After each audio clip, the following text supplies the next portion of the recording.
여러분, 이 그림 보신 적 있으신가요? 녹아내리는 시계, 황량한 풍경, 그 초현실적인 분위기. 바로 살바도르 달리의 기억의 지속입니다. 이 그림은 너무나 유명하지만 우리는 그저 달리의 괴상한 상상력 정도로 기억하는데요. 이 녹아내리는 시계들은 어떤 의미일까요? 단순히 달리의 꿈을 표현한 걸까요? 사실 이 그림은 달리의 기발한 상상력만으로 그려진 게 아닙니다.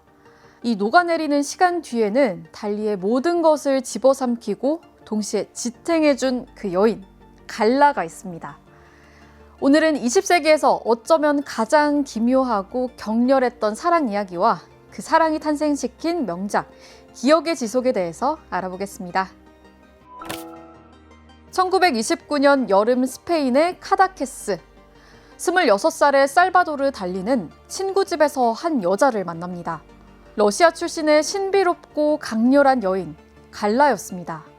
당시 갈라는 이미 유부녀였고 초현실의 시인 폴 엘리아르의 아내이자 이브 탕기, 막스 에른스트 같은 예술가들의 연인이었습니다. 그녀는 이미 다른 남자의 뮤즈였던 거죠. 게다가 그녀는 달리보다 10살이 더 많았습니다. 하지만 달리는 처음 만난 순간 그녀에게 홀려버렸습니다. 달리는 갈라를 내 삶의 유일한 구원자라고 불렀습니다. 갈라만이 달리의 편집증적 환상과 불안을 이해한 유일한 사람이었기 때문입니다.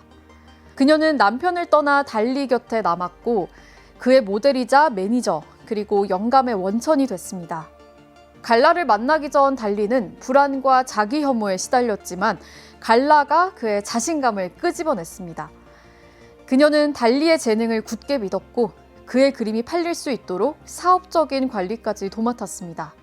그녀와의 만남 이후 달리의 그림에서는 이전엔 없던 인간의 감정과 욕망이 넘실대기 시작했습니다. 예를 들어 갈라를 만나고 그린 위대한 자위 같은 작품들은 달리가 겪던 내면의 격렬한 혼돈과 갈라에 대한 집착을 여과 없이 보여주죠. 갈라는 그에게 예술적 영감의 원천이자 정신적인 안정제 그 자체였습니다. 그리고 1931년 여름, 달리는 갈라와 스페인 카다케스의 포트 리가트에서 함께 지내고 있었습니다. 그리고 어느 날 저녁의 일이었습니다. 달리와 갈라는 그날 저녁 친구들과 함께 극장에 가기로 약속이 돼 있었는데 달리는 갑자기 심한 편두통을 겪고 있다고 주장하며 가지 않고 집에 혼자 남았습니다. 일부 기록에 따르면 단순한 두통이었을 수도 있겠으나 달리는 종종 신경증적인 이유로 외부 활동을 피하곤 했다고 합니다.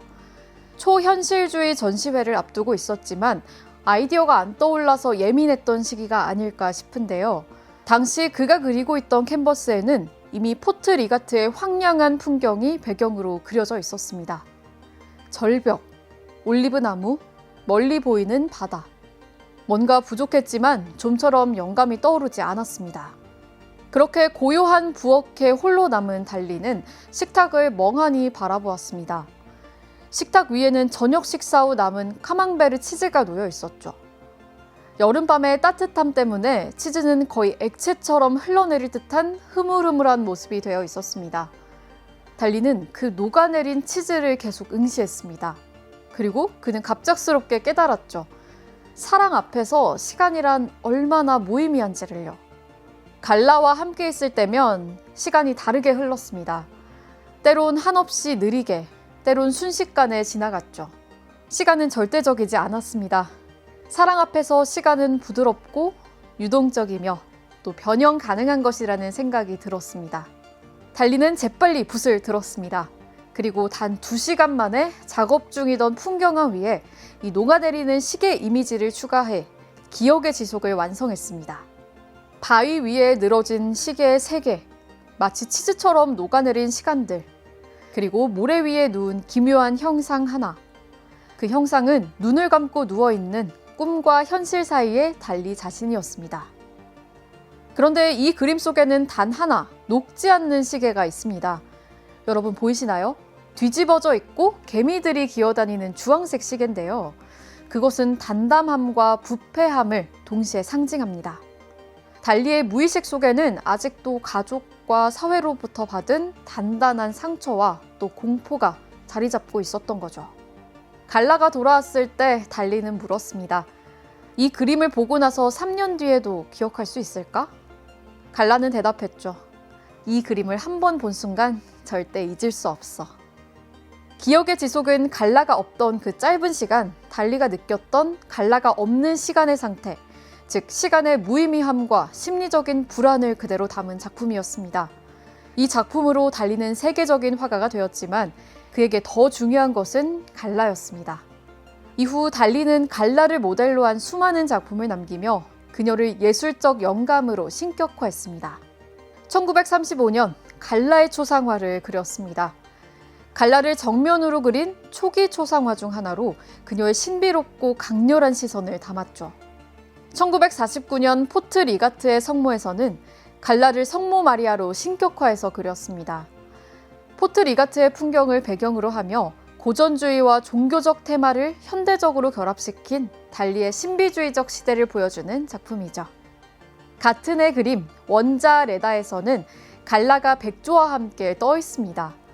모든 것이 공중에 부유하고 있죠. 중력을 거스르듯 세상의 법칙을 무시하듯 달리가 느끼기엔 사랑이 그랬습니다. 모든 것을 가능하게 만들었죠. 그리고 1952년 구체의 갈라테이아. 이 그림은 달리가 갈라에게 얼마나 빠져 있었는지 선명하게 보여주는 작품입니다. 원자 이론에 심취했던 달리가 갈라를 연속적인 구체의 배열로 표현하며 입체적으로 묘사한 그림인데요. 갈라를 물질을 이루는 근본 요소인 원자적 형태로 표현해 그녀가 자신의 우주에서 얼마나 본질적인 존재인지를 드러냈습니다. 물론 그들의 관계는 다른 이들의 비판을 받기도 했습니다. 갈라가 다른 남자들과도 관계를 가졌기 때문이죠. 하지만 달리에게 갈라는 절대적이었습니다. 그는 한 인터뷰에서 이렇게 말하기도 했죠. 갈라가 없었다면 나는 미친 천재가 아니라 그냥 미치광이로 끝났을 것이다. 1982년 갈라가 세상을 떠났을 때 달리는 완전히 무너졌습니다. 그는 그 후 더 이상 그림을 그리지 않았고 갈라가 묻힌 푸볼성에 틀어박혀 지냈습니다. 1989년 달리도 세상을 떠납니다. 그의 마지막 말은 나의 사랑 갈라였다고 합니다. 여러분들은 사랑하는 사람을 처음 만난 순간 시간이 멈춘 것 같았던 경험 있으신가요? 기억의 지속은 달리가 느꼈던 사랑 앞에서 늘어지고 또 녹아내리고 변형된 시간을 담은 그림이었습니다.